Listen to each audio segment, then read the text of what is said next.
नमस्कार, स्वागत है आज एक और व्याकरण के महत्वपूर्ण चैप्टर में। और आज हमारा जो चैप्टर है वो बहुत ही महत्वपूर्ण है, क्योंकि आज हम समझने वाले हैं समास को। संधि, समास, वर्ण, वाक्य, अलंकार, ठीक है, रस, ये ऐसे इंपॉर्टेंट चैप्टर हैं। इनमें आपका हर पेपर में, चाहे किसी भी प्रकार का एग्जाम है, जहाँ भी हिंदी आती है, आपसे जरूर कुछ न कुछ पूछा जाता है। आइए, समास से आज आपका कोई भी क्वेश्चन कभी भी गलत नहीं होगा इस क्लास को देखने के बाद। समास किन शब्दों से मिलकर बना है? तो समास में सम उपसर्ग है, अस धातु है और घे प्रत्यय है। घे प्रत्यय है। तो ये समास की उत्पत्ति है जी। किन किन शब्दों से मिलकर बना है समास? तो सम उपसर्ग, अस धातु और घे प्रत्यय। घे का ए शेष बचता है, और जहां भी किसी प्रत्यय की यह जो है लास्ट में हो, उसका जो आदि पद होता है उसको वृद्धि हो जाती है। यानी कि जैसे यहाँ सम है तो ये समा हो जाएगा, और जो अस वाला ए है वो आ में मिल जाएगा, और जो स आपका स बचा है उसमें ये घे का ए बच जाएगा। तब जाकर आपका क्या बना है? समास बना है। ठीक है। अगर समास को हम कहें कि शाब्दिक अर्थ क्या है, एक शब्द में अगर समास को परिभाषित करना है तो इसका मतलब होता है संक्षिप्तीकरण। संक्षेप भी आपको इसका लिखा मिल जाएगा, संक्षिप्त करना भी आपको मिल जाएगा। संक्षिप्त करने का मतलब है छोटा करना, छोटा करना। ठीक है। तो ये काफी बार ये क्वेश्चन पूछा गया है कि समास का शाब्दिक अर्थ क्या है, तो इन तीन में से आपको एक शब्द देखने को मिल जाएगा। दोस्तों, बहुत ही ध्यान से आपको ये समझना है, क्योंकि समास बड़े बदमाश। तो ये हिंदी में कहावत है, लेकिन ये इतने भी मुश्किल नहीं है जितना इनको मान लिया जाता है। आज इस क्लास के बाद आपके सारे डाउट क्लियर हो जाएंगे। समास में दो पद होते हैं। कितने पद होते हैं? दो पद होते हैं। पहला पद कहलाता है पूर्व पद, और जो दूसरा पद है वो कहलाता है उत्तर पद। इनको हम समझने के लिए पहला और दूसरा पद भी बोल देते हैं, लेकिन व्याकरणिक तौर पर पहला पद पूर्व पद, और जैसे आपका आ गया राजपुत्र, राजपुत्र। तो जो पहला पद होगा वो आपका पूर्व पद होता है, और जो दूसरा पद है वो आपका उत्तर पद कहलाता है। ठीक है। अब दो चीजें और आती हैं, एक आता है समस्त पद और एक आता है विग्रह। ठीक है। तो आप यहां से देखिए, अगर मान लो मैं इसी एग्जाम्पल को लिख देता राजा का पुत्र, राजा का पुत्र। अब मैंने क्या किया भाई, दो पदों के बीच में विभक्ति, इसको क्या बोलते हैं? विभक्ति या चिन्ह। दो पदों के बीच में विभक्ति लगा दी, यानी कि इसके टुकड़े कर दिए। तो दो पदों के बीच में विभक्ति लगाकर उनके टुकड़े कर दिए जाते हैं। उनके टुकड़े करना क्या कहलाता है? वो विग्रह कहलाता है। तो पेपर में आपके विग्रह भी पूछ सकते हैं और सीधा भी पूछा जा सकता है। ठीक है। और जब दो पदों की विभक्ति को हटा करके एक पद बना दिया जाता है, यानी कि विभक्ति हटा करके उसको एक बना दिया जाता है, तब ये क्या कहलाता है? समस्त पद। तो दो पदों के बीच की विभक्ति हटाकर जब एक पद बना दिया जाता है, एक पद बना दिया जाता है, तो क्या कहलाता है? समस्त पद। ये समझने बहुत जरूरी है। ठीक है। समास की उत्पत्ति मैंने बताई, सम उपसर्ग, अस धातु, घय प्रत्यय। शाब्दिक अर्थ क्या है? संक्षिप्त या संक्षिप्तीकरण। और दो पद होते हैं, पहला पद पूर्व पद और दूसरा पद उत्तर पद। और समस्त पद होता है जब बीच की विभक्ति को हटा करके एक पद बना देते हैं समस्त, और जब उनके बीच में टुकड़े कर देते हैं, उनके बीच में विभक्ति लगाकर, तो विग्रह कहलाता है। तो आइएगा अब सारणी के माध्यम से इसके भेदों को समझने की कोशिश हमें करते हैं। तो ये बहुत ही महत्वपूर्ण होने वाली है। अगर आप ये समझ गए तो फिर आपको समाज की दिक्कतें नहीं होगी। देखिए, मुश्किल नहीं है, लेकिन कुछ क्वेश्चन ऐसे हैं जिनमें डाउट रहता है हमें हमेशा, क्योंकि उसमें दो दो समास भी बनते हैं। और कई किताबों में, जैसे अभी आपके मैं क्वेश्चन समझाऊंगा कि समास के कितने भेद हैं, इसी में आपको देखने को मिल जाएगी। क्योंकि कुछ किताब वालों में सीधा 6 भेद दे देते हैं, कुछ में 4 मिल जाते हैं। ठीक है? और कुछ समास का विग्रह कुछ हो जाता है, कुछ मान लेते हैं। तो ये थोड़ी-सी कन्फ्यूज़न पैदा करते हैं, अदरवाइज़ ये इतने मुश्किल नहीं हैं। तो अब मैं आपको बताऊँगा कि कैसे तो 6 भेद हैं और कैसे 4 हैं। कहाँ आपको 4 पे निशान लगाना है और कहाँ पर आपको 6 पे निशान लगाना है, तो कन्फ्यूज़न ही दूर हो जाएगी। देखिए, समास के अगर 2 तरह के क्वेश्चन पूछता है कि समास के मुख्य भेद कितने हैं? अगर क्वेश्चन में ये मुख्य शब्द जुड़ता है, तो आप लिखेंगे 4। कितने लिखेंगे? 4। और अगर आपसे पूछता है पदों की प्रधानता के आधार पर, पदों की प्रधानता के आधार पर समास के कितने भेद हैं, तो आप क्या लिखेंगे? 4। तो ये जहाँ भी आपको ऑप्शन में 4 उत्तर लगाना है, तो वहाँ पर अगर क्वेश्चन में ये 2 शब्द आपको मिलते हैं कि समास के मुख्य भेद कितने हैं, तो 4। समास के पदों के आधार पर समास कितने होते हैं, तो 4। तो आइए एक बार वो मुख्य भेद जो पदों के आधार पर होते हैं, वो देख लेते हैं। तो पहला भेद होता है अव्ययीभाव समास, दूसरा होता है तत्पुरुष समास, तीसरा होता है द्वंद्व समास और चौथा होता है बहुव्रीहि समास।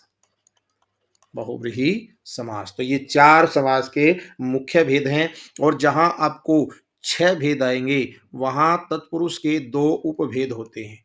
2 क्या होते हैं? उपभेद। तो वो होते हैं आपके द्विगु और क्या होते हैं? एक होता है कर्मधारय। ठीक है? अब इसके लिए क्या आएगा, जहाँ आपका क्वेश्चन आता है समास के कितने भेद होते हैं?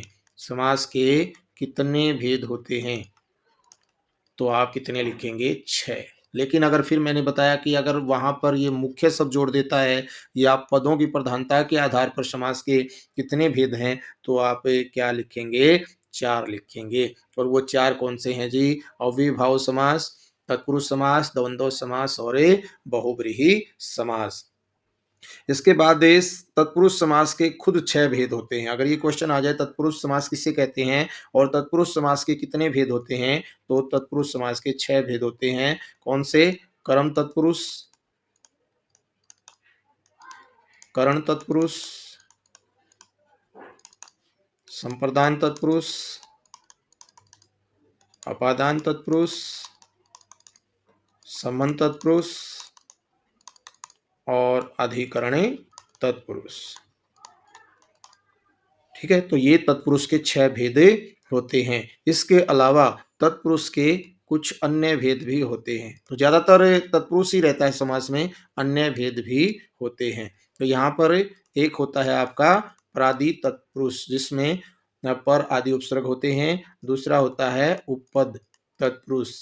तीसरा होता है नय तत्पुरुष समास और चौथा होता है अलुक तत्पुरुष समास। तो ये तत्पुरुष समास के क्या हैं? अन्य भेद होते हैं। ठीक है? तो ये आपको समझना है और इन्हीं में से आपके क्वेश्चन आते हैं। तो या तो अव्ययीभाव या तत्पुरुष या द्वंद्व या बहुव्रीहि, ये मुख्य भेद हैं। तत्पुरुष के 2 उपभेद होते हैं, द्विगु और कर्मधारय। तो टोटल ये वैसे तो 6 ही होते हैं, इन 6 में से ही आप आता है। और कई बार जो आपका नय और अलुक में से भी पूछ लिया जाता है, इनमें कम ही पूछे जाते हैं क्योंकि ज़्यादातर ये संस्कृत वालों के लिए फिर इम्पोर्टेंट हो जाते हैं। तो नय और अलुक यहाँ पर हमें देखेंगे, तो ये डायग्राम आपको समास को सही तरीके से समझा देगा। तो आइए अब हम इनकी परिभाषा और एग्ज़ाम्पल देख लेते हैं कि कौन से अव्ययीभाव होते हैं, कैसे उनकी पहचान करेंगे। तो सबसे पहले हम आज अव्ययीभाव को देखते हैं। अव्ययीभाव समास। देखिए, नाम में ही इसकी पहचान छिपी हुई है, अव्ययी। तो जिस समास का पूर्व पद प्रधान हो, मतलब इसका पहला पद प्रधान है क्योंकि पहले पद से ही इसकी पहचान हो रही है, और अव्यय हो, अव्यय हो, अव्यय या उपसर्ग हो, और समस्त पद क्रिया विशेषण का काम करता है, क्रिया विशेषण का काम करता है, काम करता। आप ये नहीं भी लिखेंगे, नहीं भी याद करेंगे तो कोई दिक्कत नहीं है। अगर आप इतना भी लिखते हैं कि जिस समास का पहला पद प्रधान होता है और अव्यय और उपसर्ग होता है, तो भी आपका ये सही माना जाएगा। तो पहला पद अव्यय, जैसे यथा शक्ति, यथा शक्ति। अब देखिए, पहला पद ये है, शक्ति क्या है? दूसरा पद। मैंने बताया था ना पूर्व पद और उत्तर पद 2 ही क्या होते हैं? पद होते हैं। तो कहता है कि जिस समास का पूर्व पद क्या हो? वो अव्यय हो। अव्यय कौन से होते हैं? जिनके लिंग, वचन, ठीक है, कारक, काल आदि से रूप नहीं बदलते, वो अव्ययभाव होते हैं, अव्यय कहलाते हैं, ठीक है? तो ये ऐसे शब्द और जिसमें उपसर्ग हो, जैसे प्रत्येक। तो अब इसमें देखो प्रति शब्द है, तो ये क्या है? उपसर्ग आ गया इसमें। तो ये कहता है कि जहाँ पहला जो पद है या तो उपसर्ग हो या फिर क्या हो? प्रत्यय सॉरी अव्यय हो, तो वो क्या कहलाएगा? अविभाव। तो आइएगा, आपको विग्रह करने की भी जरूरत नहीं है, किताब में, किसी भी किताब में आपको देखने की जरूरत नहीं है। मैं आपको बताने की कोशिश करता हूँ कि कैसे आप इनका विग्रह साथ साथ याद कर लेते, किसी भी किताब में देखने की जरूरत नहीं। देखिए, एक आपको मिलेंगे ऐसे वर्ड जिनके आगे यथा लगेगा, ठीक है? तो आपको इसका विग्रह क्या करना है? ये वर्ड पहले ले आओ, शक्ति, और जहां भी आपको यथा लगे मिले लगा मिले, तो आपको क्या जोड़ना है? के अनुसार जोड़ दो। तो आपका क्या हो जाएगा? शक्ति के अनुसार। केवल एक दो शब्द है, जैसे यथा संभव, इस पे ये नहीं बैठता। तो यथा का अर्थ होता है जैसा। यथा का अर्थ क्या होता है? जैसा। संभव मतलब संभव हो। तो यहाँ पर ये अनुसार जो है वो फिटे नहीं बैठता है। बाकी जैसे यथामति आ गया आपका, तो क्या हो जाएगा? मति के अनुसार, ठीक है? यथा विधि होता तो विधि के अनुसार होता। तो जहां भी आपको यथा दिखेगा तो आपके अनुसार जोड़ दीजिएगा, तो आपका विग्रह भी बन जाएगा, ठीक है? उसके बाद आपका भर शब्द आएगा। तो भर से दो ही आपके आते हैं, भरसक और भरपेट। तो इसमें ये इंपॉर्टेंट है जी, मोस्ट इंपॉर्टेंट ज्यादा। तो भरपेट होता है पेट भरकर, पेट भरकर, ठीक है जी। और ये अभी आपके जो ग्रुप सी का जो पेपर हुआ है अभी, जो पहला पेपर हुआ था, उसमें ये भरसक शब्द पूछा गया था। तो ये क्या होता है? पूरी शक्ति से, पूरी शक्ति से, यानी कि पूरे सामर्थ्य, जितना उसमें ताकत थी वो पूरी झोंक दी, तो उसको क्या कहते हैं? भरसक कहते हैं। तो ये भर से दो जहां भी आपको लगे मिलेंगे, वहां पर आपको क्या करना है? वो आपको वहां पर जोड़ देना है। कुछ ऐसे शब्द इसमें आएंगे, जैसे रातों रात, रातों रात, ठीक है? बातों बात, बातों बात, हाथों हाथ। तो ये ऐसे भी शब्द आएंगे इसमें, रातों रात, बातों बात, हाथों हाथ। तो इसमें आपको क्या करना है? बीच में ही जोड़ देना है और लास्ट में जोड़ देना है। तो जैसे इसका हो जाएगा रात ही रात में। तो क्या बन जाएगा? रात ही रात में। और इसका क्या बन जाएगा? बात ही बात में, बात ही बात में, हाथ ही हाथ में, हाथ ही हाथ में।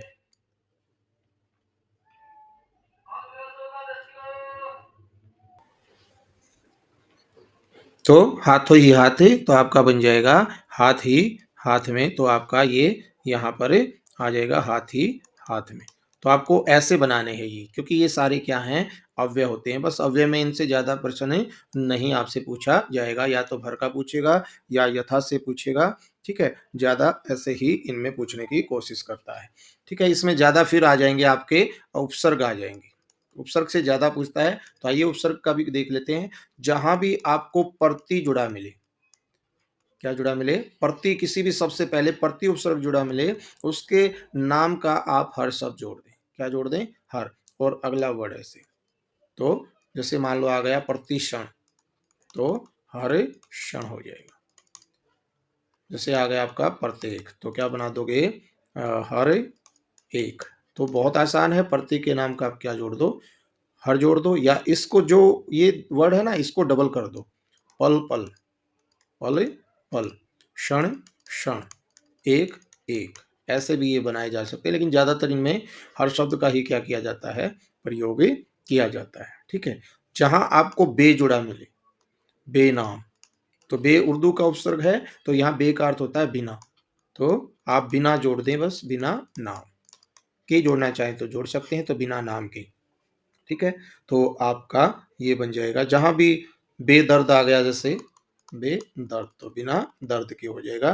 तो ये आपका बे शब्द से आपका प्रयोग हो जाएगा, ठीक है? जहां आपका आ जुड़े, क्या जुड़े? आ। तो आ में आपको क्या करना है? जैसे आपका आ गया आजीवन, आजीवन, तो आपको क्या करना है? 3 वर्ड मैं बताता हूँ आपको, या तो आप पर्यंत जोड़ सकते हैं, पर्यंत का अर्थ होता है तक, या फिर तक, या फिर आपे भर। तो इनमें जो भी सबसे ज़्यादा ये लगे कि इस शब्द के साथ ये मैच ज़्यादा कर रहा है, आप वही जोड़ दीजिएगा। तो जैसे जीवन भर, जीवन भर, ठीक है? यहाँ पर अगर होता आमरण, ठीक है? तो मरने तक या मृत्यु पर्यंत, ठीक है? तो ऐसे आपका उत्तर हो जाएगा, ठीक है? एक बार आ जानू आया था पेपर में, स्टेट में, तो आ जानू, तो अव्ययीभाव समास, लेकिन उन्होंने ये पूछा था बस इसमें कौन सा समास है, तो आ उपसर्ग है, तो जानू होता है घुटनों, तो घुटनों तक इसमें जोड़ देंगे तो ये आपका विग्रह बन जाएगा। तो जहां भी आपका स आ जाए तो स का मतलब होता है सहित। तो जैसे आपने पत्र में भी देखा होगा सकुशल, ठीक है? तो इसके नाम का बस आप सहित जोड़ दो, तो क्या बन जाएगा? कुशलता सहित, या कुशलता के साथ भी आप जोड़ सकते थे, ठीक है? तो ये आपका हो जाएगा अव्ययीभाव समास। तो इसमें देखा मैंने आपको विग्रह किताब से भी देखने की जरूरत नहीं, क्योंकि हर बार बस एग्जाम्पल चेंज होंगे, वहीं कहीं पर प्रति जुड़ा मिलेगा, कहीं पर बे जुड़ा मिलेगा, कहीं पर यथा जुड़ेगा, तो आप इनके हिसाब से आप वो कर दीजिएगा विग्रह, ठीक है? आइए दूसरा है आपका तत्पुरुष समास। क्या है? तत्पुरुष समास। तो तत्पुरुष समास के कितने भेद है? 6 भेद बताए थे मैंने। कर्म तत्पुरुष, कर्म तत्पुरुष, करण तत्पुरुष, संप्रदान तत्पुरुष, अपादान तत्पुरुष, संबंध तत्पुरुष और आपका अधिकरण तत्पुरुष। इनके पीछे, सबके पीछे तत्पुरुष जोड़ना है आपको, ठीक है?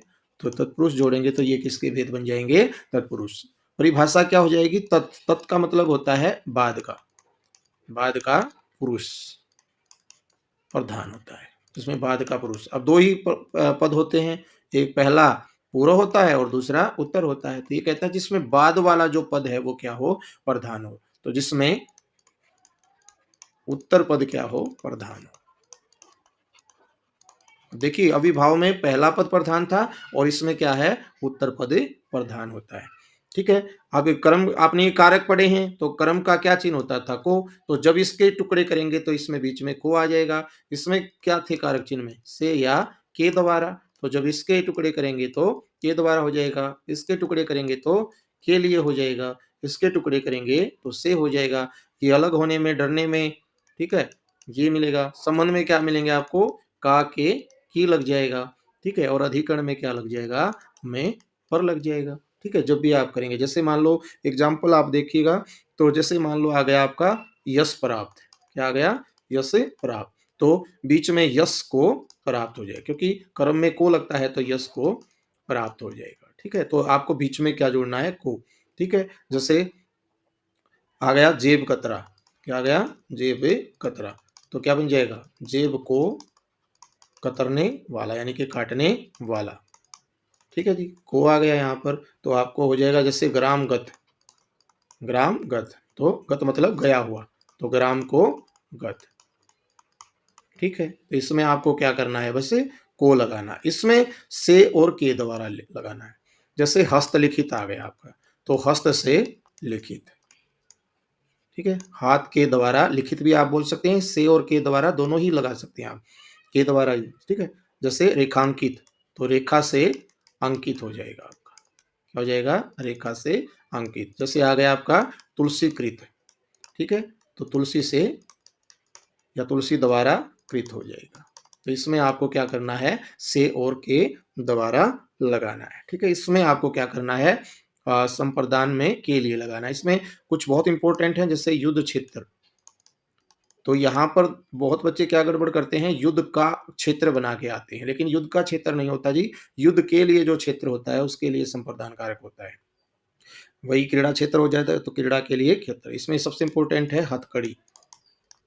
तो क्या होता है? हाथों के लिए कड़ी, हाथों के लिए कड़ी होता है, ठीक है? जैसे जेब खर्च आपका आ जाएगा, तो क्या हो जाएगा? जेब खर्च, जेब के लिए खर्च। विद्यालय आ जाएगा जैसे, तो विद्या के लिए आलय। तो इसमें के लिए आपको प्रयोग करना है।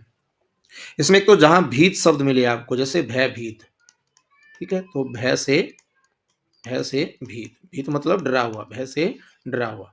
कामचोर, काम से चोर या काम से जी चुराने वाला, ठीक है जी। तो ये आप में हो जाएगा अपादान तत्पुरुष के उदाहरण हो जाएंगे, ठीक है। जैसे आप धर्म भ्रष्ट भी कर सकते हैं, तो धर्म से भ्रष्ट हो जाएगा। चरित्रहीन हो जाएगा, तो चरित्र से हीन हो जाएगा। तो इसमें जो अब देखो से इसमें भी आता है और से इसमें, तो कैसे आप थोड़ा सा अलग करेंगे, इसमें एक अलग होने की बात आएगी।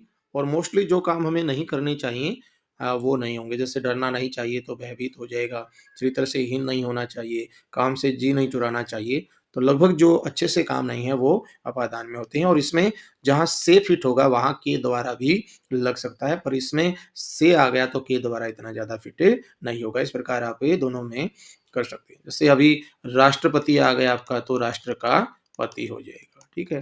जैसे इसमें आ गया लखपति, तो क्या हो जाएगा, लाखों का पति हो जाएगा। राम कहानी, तो राम की कहानी हो जाएगा। राजपुत्र हो जाएगा, तो राजा का पुत्र हो जाएगा। तो का के किस में बनाने हैं, और अधिकरण में पर बनाना है, ठीक है। जैसे वनवास, तो वन में वास हो जाएगा। कला प्रवीण, तो कला में प्रवीण हो जाएगा। युद्ध निपुण, तो युद्ध में निपुण हो जाएगा, ठीक है। और कवि श्रेष्ठ, कवियों में श्रेष्ठ हो जाएगा, ठीक है। इसमें आप बीती बहुत इंपॉर्टेंट है, तो आप पर बीती यानी कि स्वयं पर बीती, स्वयं पर बीती या अपने आप पर बीती, तो ऐसे कुछ भी बना सकते हैं। तो ये आपका बन जाएगा अधिकरण तत्पुरुष समास। तो ये इनमें बस कारक चिन्ह का ध्यान रखना है आपको, कि कारक चिन्ह जो भी आपके आते हैं उसके हिसाब से ही आपको विग्रह करना है, ठीक है। चलेगा, चलते हैं तीसरे की तरफ, द्वंद्व समास। ये सबसे आसान है, इसमें 2 सेकंड का है बस, जिसमें दोनों पद प्रधान होते हैं, दोनों पदे प्रधान होते हैं, ठीक है। इसकी पहचान ही आपको दिखाई दे देगी। तो ये जो डैश लगी मिलेगी ये आपकी पहचान होती है, और ये एक दूसरे के अपोजिट होते हैं। माता पिता, ठीक है। लाभ हानि, धोती कुर्ता, धोती कुर्ता, ठीक है जी। और जब विग्रह करेंगे तो जहां डैश है इसको हटाकर आपको और कर देना है बस। तो माता और पिता, लाभ और हानि, धोती और कुर्ता, वेद पुराण, वेद और पुराण। एक इसमें ये ज्यादा पूछा जाता है, आबो हवा। आब उर्दू में जल को आब कहते हैं, तो ये है आब और हवा, ठीक है। जल को ही आब कहा जाता है। तो ये पाप पुण्य, पाप और पुण्य, ये एक दूसरे के अपोजिट होते हैं, और बीच में डैश मिलती है, तो ये होता है आपका द्वंद्व। तो ज्यादा मुश्किल नहीं है। आइए चौथे नंबर पे बहुत इंपॉर्टेंट है अभी आपका बहुव्रीहि समास। तो जिस समास में अन्य पद प्रधान हो, अन्य पदे प्रधान हो। देखिएगा इसमें जो पूर्व पद है और उत्तर पद है, ठीक है, इनका कोई ज्यादा असर नहीं पड़ेगा, लेकिन इन दोनों के हिसाब से एक अलग नाम आपके जहन में आएगा, और वो जो अलग नाम है, जो तीसरा पद है, वही इसमें क्या होता है, प्रधान है। एग्जाम्पल के लिए देखिए, जैसे दशानन, ठीक है जी। अब दशानन में ना तो दस इंपॉर्टेंट है, ना आनन इंपॉर्टेंट है, कौन इंपॉर्टेंट है, रावण। तो यहाँ रावण तीसरा पद है जी, जो कि 10 पूर्व पद है और आनंद उत्तर पद है, तो दोनों पद यहाँ प्रधान नहीं है, तीसरा पद प्रधान है, तो इसलिए इसे बहुव्रीहि समास से कहा जाता है। इसको विग्रह करने के लिए, याद करने के लिए लास्ट में हम है जिसका, जिसके या जिसकी, वो शब्द के हिसाब से जोड़ देंगे। अगर हम ऐसे जोड़ेंगे तो इनके जो विग्रह हैं वो काफी आसान हो जाएंगे, ठीक है।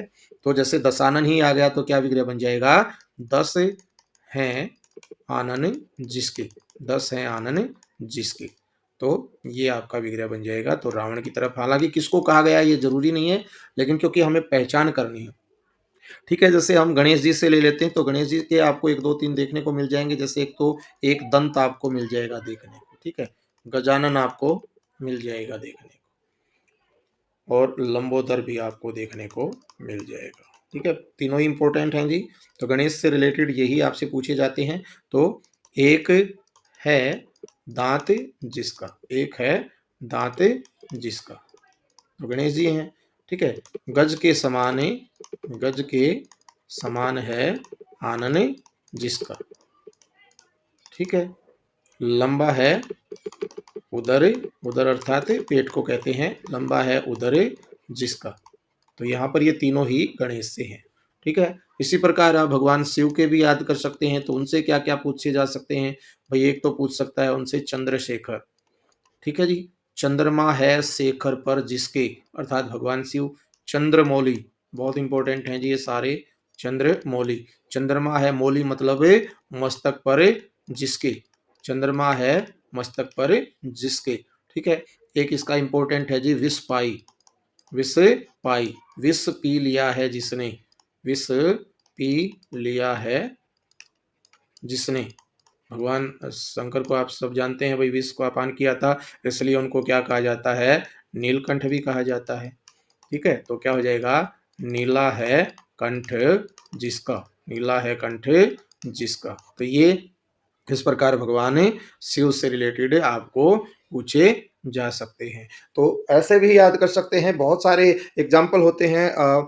तो आप जितनी भी प्रैक्टिस करेंगे, देखिए मित्रों, कोई भी चीज़, कोई भी टीचर आपको केवल समझा सकता है, हिंट्स दे सकता है, शॉर्ट ट्रिक बता सकता है, लेकिन जो प्रैक्टिस है वो आपको खुद करनी पड़ेगी। कोई भी बुक लेकर के आप प्रैक्टिस कीजिएगा, और जो भी मैंने आपको नियम और उदाहरण दिए हैं उस हिसाब से अगर आप उस प्रैक्टिस बार-बार करोगे तो वो बहुत ही ईज़ी हो जाएगी। वैसे भी इनमें जो मैं क्वेश्चन बता रहा हूँ मोस्टली परीक्षाओं में जो पूछे गए हैं या पूछे जा सकते हैं, उन्हीं उदाहरणों को आपके सामने मैं बताने की कोशिश कर रहा हूँ।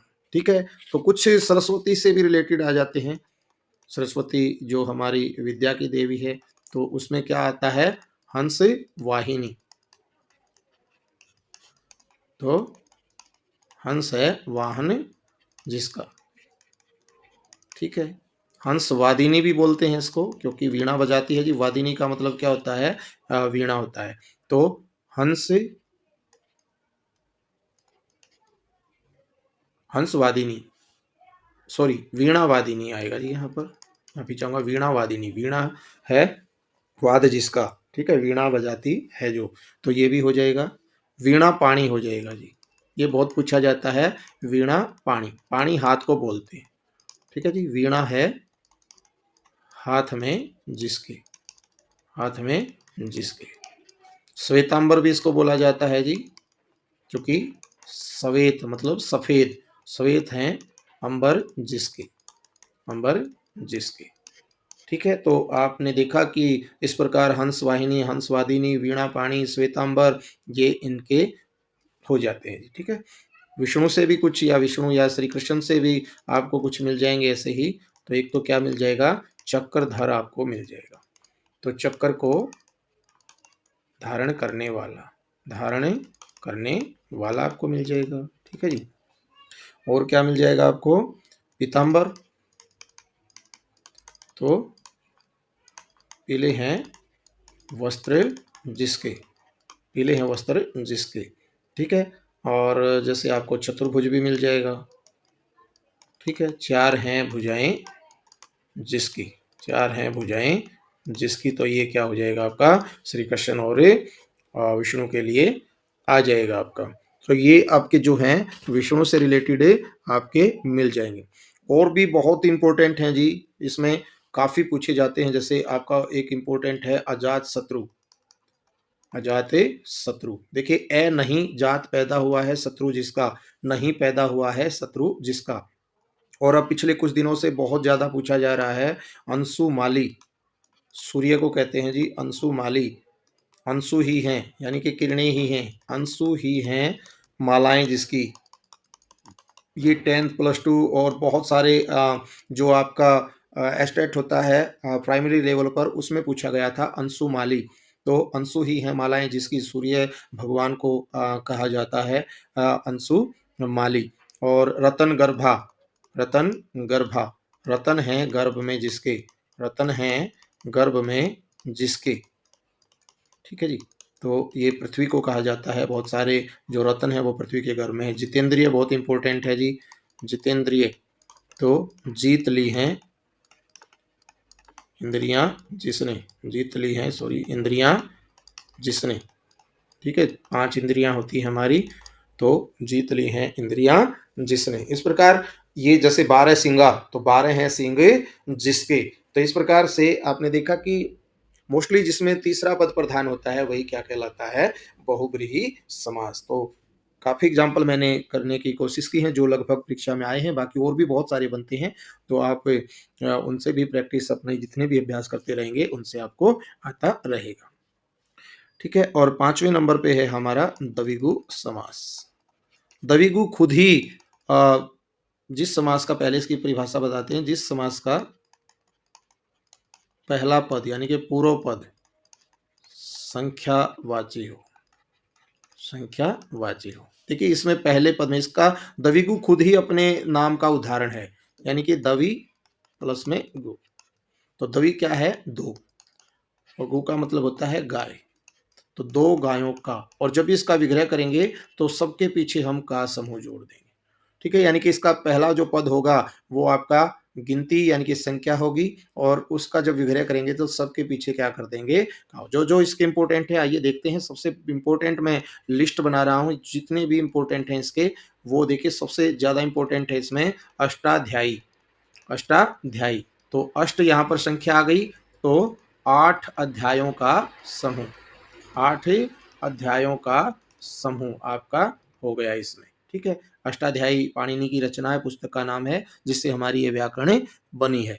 अष्टाध्यायी हो जाएगा। उसके बाद शताब्दी, शताब्दी 100 वर्षों का समूह, 100 वर्षों का समूह, का समूह सबके पीछे जोड़ना है आपको। समाहार भी कई बार आपको वर्ड मिल सकता है, तो घबराने की जरूरत नहीं। समाहार का भी अर्थ क्या होता है? वो समूह ही होता है। सप्ताह 7 दिनों का समूह, 7 दिनों का आपका समूह हो जाएगा। ठीक है जी? उसके बाद चवन्नी, अठन्नी। ठीक है जी? तो क्या हो जाएगा?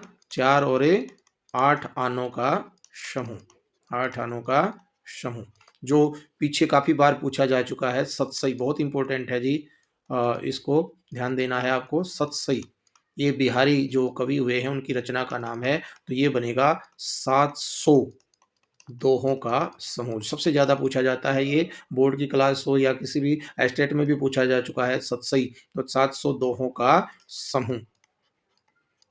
ठीक है? चौमासा, तो 4 मासों का समूह। चौराहा, 4 राहों का समूह। त्रिफला, तो 3 फलों का समूह। त्रिवेणी, 3 वेणी मतलब चोटियों का समूह। तो 3 त्रिभुज, 3 भुजाओं का समूह। तिरंगा, 3 रंगों का समूह। नवरात्रि, नवरात्रि 9 रात्रियों का समूह। ठीक है? पंजाब एक इंपॉर्टेंट है जी, तो 5 नदियों का समूह, 5 नदियों का समूह। ठीक है जी? तो ये सारे ही क्या हैं आपके इंपॉर्टेंट है। दोपहर आ जाएगा, दोपहरों का समूह। एक मैं आपको क्वेश्चन कराने की कोशिश करता हूँ कि एक बार स्टेट में पूछा गया था, और ये कोई भी नहीं बताता है मोस्टली, ना किसी किताब में मिलते हैं। कई बार जैसे क्या होता है 35 ऐसे पूछ लेता है कि 35 में कौन सा समास है। ठीक है जी? तो मोस्टली आप क्या करते हैं कि संख्या देखा और आपने क्या लिख दिया? द्विगु समास। लेकिन ये गलत हो जाता है, क्योंकि अगर 35 के हम टुकड़े करेंगे तो क्या बनता है? 5 और 30। ये ध्यान देना है, ये किसी को नहीं पता है, या बताते नहीं हैं, या भूल जाते हैं। तो एक बार आया था ये 35 में कौन सा, और सब मोस्टली द्विगु लगा के आए थे, लेकिन 35 के टुकड़े होते हैं 5 और 30, और जहाँ भी और शब्द आ जाता है तो वो कौन सा हो जाता है? वो द्वंद्व समास से हो जाता है। तो आपको ये ध्यान रखना है, जब भी ऐसे 15, 22, 25 ऐसे आए, और जब उसके टुकड़े 2, 20, 5, 30 ऐसे कुछ बन जाएं, तो वहां पर आपको द्वंद्व समास से करना है। तो ये था आपका द्विगु समास। ठीक है? अब आपका है कर्मधारय समास। छठे नंबर पे है आपका कर्मधारय समास। कर्मधारय समास, तो कर्मधारय समास में 4 चीजें होती हैं जी। पहले इनको समझना पड़ेगा आपको। उपमान, उपमेय, विशेषण और विशेष्य। अगर ये समझ गए तो आपको ये बहुत ही आसानी से समझ में आ जाए। देखिए विशेष्य होता है जिसकी विशेषता बताई जाती है, जिसकी विशेषता बताई जाए। ठीक है जी? जो विशेषता बताई जाए, जो विशेषता बताई जाए, ये हो जाएगा। जिसकी तुलना की जाए, जिसकी तुलना की जाए। ठीक है? जिसके साथ तुलना की जाए, जिसके साथ ही तुलना की जाए। ठीक है? तो उपमेय होता है जिसकी तुलना की जाए और उपमान होता है जिसके साथ तुलना की जाए। जैसे चंद्रमुख, चंद्रमुख। अब मुख की तुलना किसके साथ की गई है? चंद्रमा के साथ की गई है। तो मुख क्या है हमारा? उपमेय है जी। और चंद्रमा क्या है? उपमान। तो ये कहता है कि जिस समास में उपमान, उपमेय और विशेषण विशेष्य का संबंध बताया जाए, उसे क्या कहते हैं? कर्मधारय समास कहते हैं। कर्मधारय समास कहते हैं। ठीक है जी। और जैसे जैसे आ गया आपका नील गाय, नील गाय। तो कहता है कि ये गाय की क्या विशेषता है कि वो नीले रंग की है। तो गाय क्या है हमारा? विशेष्य। क्या है? विशेष्य। और नील क्या है? विशेषण। तो जहां भी आपका कर्मधारय समास होगा तो आपको ऐसे पहचानना है, अगर इसकी और इसकी तुलना कर रखी है तो भी कर्मधारय समास, और अगर विशेषता बता रखी है आपस में इन दो शब्दों की तो भी क्या हो जाएगा? कर्मधारय समास। और विग्रह कैसे करेंगे? जहां तुलना कर रखी है, तुलना कर रखी है वहां आपको के समान है जो, ये जोड़ना है आपको। ठीक है? और जहां विशेषता बता रखी है वहां आपको क्या करना है? सिर्फ है जो जोड़ना है। क्या जोड़ना है जो जोड़ना है। ठीक है जी। तो जैसे यही था आपका चंद्रमुख, तो क्या बन जाएगा? चंद्रमा के समान है जो मुख। ठीक है? चंद्रमा के समान है जो मुख। और जैसे नील गाय है तो क्या बन जाएगा? नीली है जो गाय। जिनके भी आगे महा सब जुड़ जाएगा, महा, वो सारे क्या होते हैं? कर्मधारी। जैसे आ गया महापुरुष, तो क्या बन जाएगा? पुरुष की क्या विशेषता है कि वो महान है, तो महान है जो पुरुष। महाविद्यालय, तो महान है जो विद्यालय। महाराजा, तो महान है जो राजा। ठीक है? और तुलना में क्या आ जाएगा आपका? जैसे मुख्य अध्यापक, तो मुख्य है जो अध्यापक। महादेव, महान है जो देव। चरण कमल, चरण के समान है जो सॉरी, कमल के समान है जो चरण। कुपुत्र, बुरा है जो पुत्र। अभी ये आया भी था, का पुरुष आया था। क्या आया था? का पुरुष। अभी ग्रुप डी वाले में शायद आया था ये का पुरुष से। तो अभी क्या है? कुत्सित पुरुष, यानी कि डरपोक, बुरा। ठीक है? कायर। तो ये कुत्सित पुरुष आ जाएगा, ये इसका उत्तर हो जाएगा। तो ये है आपका कर्मधारय समास। ठीक है जी। तो ये आपके 6 भेद थे। आइए कुछ जहां उलझन होती है, जैसे अब क्या है समास में दिक्कत कहाँ होती है? जैसे पीताम्बर, जैसे नीलकंठ, जैसे नीलकंठ। भाई इनको अगर करें, मान लो सबसे पहले तो हम इनके विग्रह पे डिपेंड करेंगे। अगर आप विग्रह बना के आते हैं, पीले हैं जो वस्त्र, तो फिर तो आपका हो जाएगा कर्मधारय। ठीक है? और अगर बनाते हैं नीला है जो कंठ, नीला है जो कंठ, तो भी क्या बन जाएगा? कर्मधारय। लेकिन अगर आप बनाते हैं पीले हैं वस्त्र जिसके, नीला है कंठ जिसका, तो यहाँ पर आपका हो जाएगा बहुव्रीहि समास। क्योंकि अगर जिसका, जिसके, जिसकी लगाते हैं तो बहुव्रीहि, और जो लगाते हैं तो ये। यहाँ पर वस्त्रों की विशेषता है पीले और कंठ की विशेषता है नीला। लेकिन यहाँ पीले वस्त्र धारण करने वाला कौन था? वो श्री कृष्ण थे। ठीक है? और नीला कंठ किसका था? शिव था। तो ये अब एक दिक्कत और आती है। मान लीजिए अगर आपके ऑप्शन में कर्मधारय भी दे रखा है और बहुव्रीहि भी दे रखा है, फिर क्या करें? मान लीजिए पेपर में सीधा दे दिया कि पीताम्बर में समास है, और वहां पर भाई आपको विग्रह भी नहीं करना है, कर्मधारय भी दे दिया, बहुव्रीहि भी। अब क्या करें? तो अब क्या करना है आपको? बहुव्रीहि लिखना है। जी हाँ दोस्तों, ये है सबसे महत्वपूर्ण। इसलिए उलझते हैं बच्चे, क्योंकि बहुत सारे टीचर आपको ये बता देते हैं कि नहीं ऐसे तो आएगा ही नहीं, ये हो ही नहीं सकता। अब क्यों लिखना है बहुव्रीहि? क्योंकि जो समास का मुख्य भेद है, इसलिए मैंने पहले बताया था कि मुख्य भेद वो कितने हैं? 4 और उन चारों में एक मुख्य भेद क्या है? बहुब्रीहि है, जबकि कर्मधारय क्या है? वो उपभेद है तत्पुरुष का। तो जो मुख्य है हम उसको प्रधानता देंगे। अगर किसी भी ऑप्शन में दोनों आ जाते हैं तो हम किसको प्रधानता देंगे? मुख्य भेद को देंगे। तो ये थोड़ा-सा उलझन हो जाती है। जैसे वही गिनती भी आ गई है, जैसे 12 सिंगा। अब यहाँ पर बहुत सारे बच्चे क्या देख लेते हैं, 12 आ गया, संख्या आ गया तो क्या हो जाएगा? द्विगु। नहीं जी, 12 सींग वाला सिर्फ़ एक मृग होता है जिसके 12 सींग होते हैं, तो इसलिए उस हिरण की तरफ विशेष बताया गया है, क्योंकि वो अकेला ही होता है जिसके 12 सींग होते हैं। तो यहाँ पर आप क्या लिखेंगे? बहुब्रीहि समास लिखेंगे, न कि क्या लिखेंगे आप?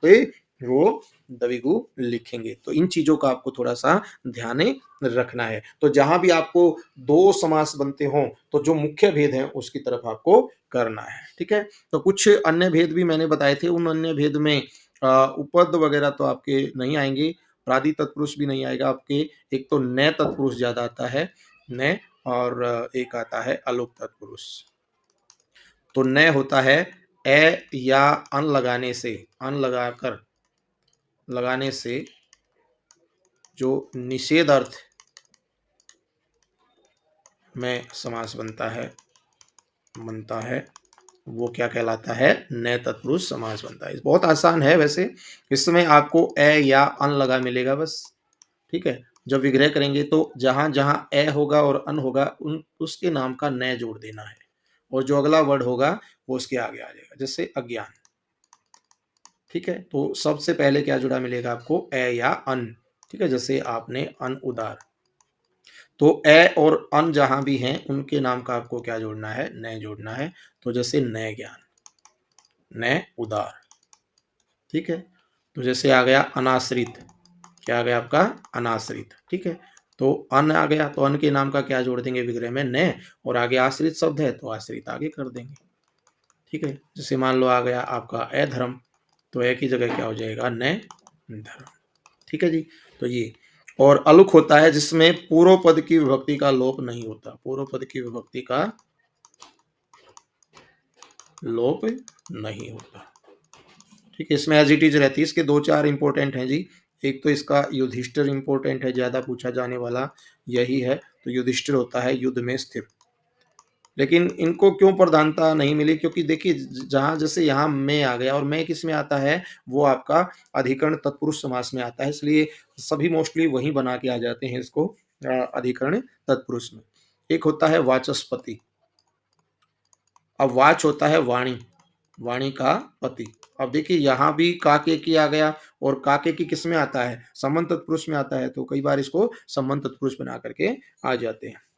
एक है इसका खेचर, खे होता है आकाश में विचरण करने वाला पक्षी होता है, तो ये आकाश में विचरण करने वाला यानी कि घूमने वाला, ठीक है? आकाश में घूमने वाला।